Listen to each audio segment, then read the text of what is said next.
Je suis Dominique de Saint-Laurent, je suis business mindset coach, entrepreneur, multi-entrepreneur et je sais ce que c'est que d'avoir plusieurs passions. J'en suis une de multipassionnée et moi je vais t'aider à structurer tes idées. Quand tu entreprends et que tu es en couple, il y a une question qui se pose, c'est quelle est la place de ton conjoint dans cette nouvelle situation professionnelle?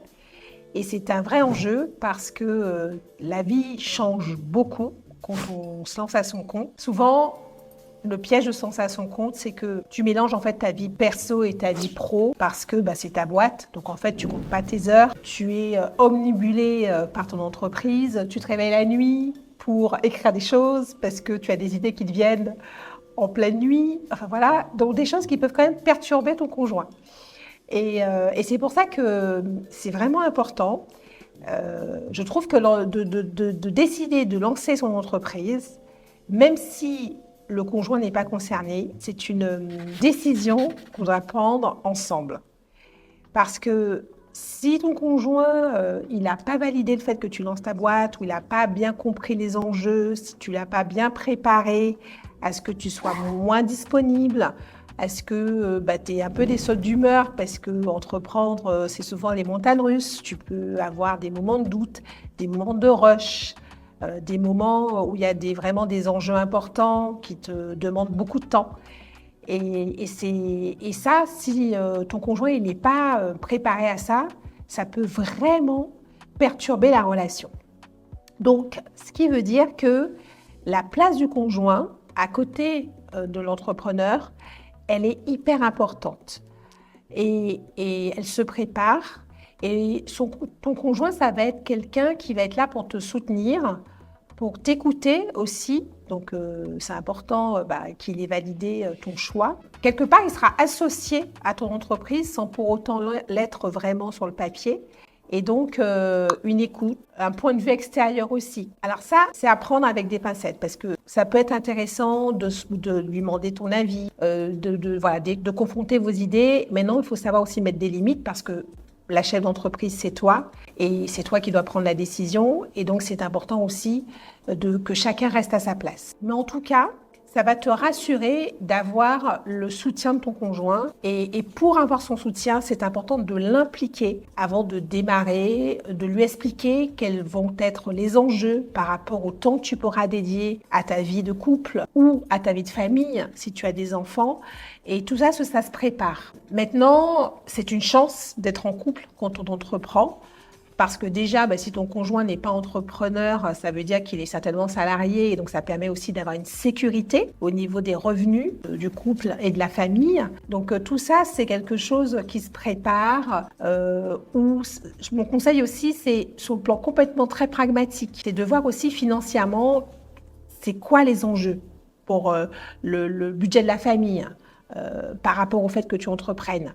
Donc tout ça, s'il y a de la préparation, s'il y a de l'anticipation, s'il y a aussi beaucoup de communication, ça se passe forcément bien.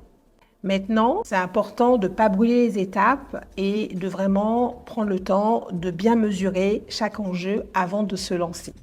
Maintenant, tu peux te retrouver dans la situation où ton conjoint, il valide pas le fait que tu te lances à ton compte parce qu'il se trouve que tu as une super situation, que tu gagnes vachement bien ta vie, que tu excelles dans ton métier actuel. Mais en fait, ce qui se passe, c'est que tu ne te sens pas du tout épanoui dans cette situation et que tu as le feu en toi, où tu ressens comme un besoin, une nécessité de monter ta boîte. Alors, c'est un vrai dilemme de te retrouver avec une situation où les choses sont confortables, où ton conjoint, il apprécie cette situation et toi, tu as envie de tout changer. Alors, comment faire dans ces cas-là ? Moi, j'ai envie de te dire que de toute façon, si tu ne le fais pas aujourd'hui, tu le feras dans tous les cas. Et donc, plus tu vas reculer la date où tu vas te lancer, plus tu vas nourrir une frustration et plus ça risque d'avoir des dégâts derrière. Donc, ce qui est important, c'est d'accueillir le point de vue de ton conjoint, de comprendre pourquoi il s'oppose, quelles sont ses peurs, parce qu'en fait, pourquoi il est réticent, c'est qu'il a peur.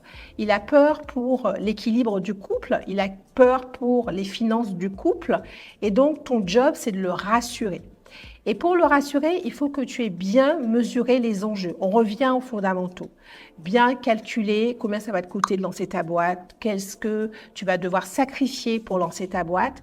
Et donc, si ton conjoint, tu lui montres que tu as tout anticipé, que tu as un plan qui est bien défini, que tu n'es pas en train de te lancer dans l'inconnu, que c'est important pour toi de lancer cette boîte, que vraiment c'est quelque chose où si tu continues à être dans ta même situation, tu risques de dépérir. Eh bien, normalement, il sera plus ouvert. Alors, je ne dis pas qu'il va valider à 100%. En revanche, il risque de se rallier à toi et de t'apporter le soutien dont tu as besoin. Et puis, tu peux avoir une belle surprise, c'est-à-dire que ton conjoint, il a même envie de s'impliquer encore plus dans le lancement de ton entreprise, voire même te proposer de t'associer. Et là, j'ai quand même envie de mettre un warning parce que tu dois être très au clair sur les compétences dont tu as besoin dans ton entreprise. Et être conjoint, ce n'est pas une compétence pour pouvoir développer ton entreprise. Donc, même s'il fera tout pour t'aider, tu sais que tu peux avoir confiance en lui à 100%, et ça, ce sont vraiment des choses primordiales qui valent de l'or. Maintenant, ton conjoint, est-ce que vraiment il a les compétences dont ton entreprise a besoin pour pouvoir arriver à son résultat? Donc, tu dois être assez neutre par rapport à ça. Donc, c'est pas toujours facile, mais en tout cas, c'est vraiment mon conseil, c'est de dire, OK, il veut s'impliquer. Jusqu'où tu le laisses s'impliquer, faire comme un pacte en fait. Les règles du jeu, c'est quoi? Jusqu'où il peut aller? Est-ce que réellement tu l'impliques en tant qu'associé? Ou est-ce que simplement, il reste ton conjoint et tu es OK d'entendre ses conseils, mais pas OK de l'associer? Et c'est très bien d'être très au clair là-dessus, d'être aussi très à l'aise d'en parler et de faire les choses que tu sens. Parce que si tu décides finalement de t'associer avec ton conjoint parce que c'est ton conjoint, tu dis oui, c'est vrai, j'ai confiance en lui, bon, c'est vrai, il n'est pas complètement qualifié pour ça, mais tant pis, ça va le faire. Ça, c'est juste la fausse bonne idée. Donc, vraiment important que toi, tu saches de ce dont tu as besoin et que tu mettes les règles du jeu dès le départ sur la table. Donc, pour récapituler, pour que ça se passe bien avec ton conjoint quand tu lances ton entreprise, la première chose, c'est de communiquer. De lui expliquer en fait en quoi c'est important pour toi, quels vont être les enjeux, aussi bien au niveau financier qu'au niveau de l'organisation, au sein du couple et puis au sein de la famille s'il y a des enfants. Lui dire clairement qu'est-ce que tu attends de lui en termes d'implication. Est-ce que c'est juste une écoute ou est-ce que c'est plus? Et puis surtout, faire les bons choix qui sont bons pour toi, sans prendre en compte le fait que ça soit ton conjoint. Il faut vraiment avoir ce recul et prendre des bonnes décisions avec lesquelles tu es en phase aussi bien pour ton entreprise que pour ton couple.